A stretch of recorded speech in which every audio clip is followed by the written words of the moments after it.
د اذان نیوز محترم لیدونکو السلام علیکم. د باغیانو د وژل شوي قومندان اکمل امیري څخه څومره شتمني پاتې ده؟ راځئ د وژل شوي باغي جنرال اکمل امیري د شتمنۍ په اړه درته راپور ولرو. موږ داسې فکر کوو چې دغه جنرال کومه شتمني نه ده جمع کړې، لکه څنګه مو چې په تیره ویډیو کې د بل تښتېدلي پلاستیکي جنرال سمیع سادات او د هغه د خور د غلا په اړه راپور درلوده او هغه شتمني چې د افغان ولس شتمني و تښتولې وه اوس په خارج کې پرې مزې کوي. اوس په دې ویډیو کې درته اکمل امیري چې څو ورځې وړاندې د امنیتي ځواکونو لخوا په سالنګ کې له منځه یوړل شو، هیچا هم فکر نه کوي چې دغه وژل شوی جنرال به دومره زیاته شتمني جمع کړې وي. دغه وژل شوي جنرال د جمهوریت په وخت کې د مخدره موادو د تولید 7 دانې فابریکې په شمالي ولایتونو کې درلودلې.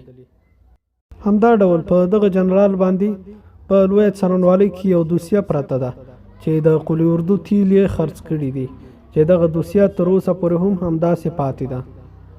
د دې ترڅنګ له دغه تښتېدلي جنرال څخه یو بلند منزل په شیرپور کې، یو بلند منزل په قلعه نجاره کې، 2 بلند منزلونه د افغانستان د نظامی اکاډمۍ مخ سره چې په هغه وخت کې د مارشال فهیم د اکاډمۍ په نوم یادېدله.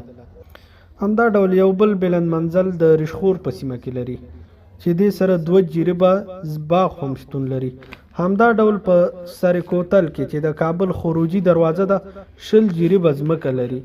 همداسې 2 کورونه په تخار کې لري چې یو یې د تخار د ملکي شفاخانې سره نږدې او بل یې د ذخیرې د ګولایي سره نږدې ده. له دې څخه پرته د بدخشان په بندر کې 15 دوکانونه دي. دا هغه شتمني ده چې له دغه وژل شوي باغي څخه پاتې شوې ده.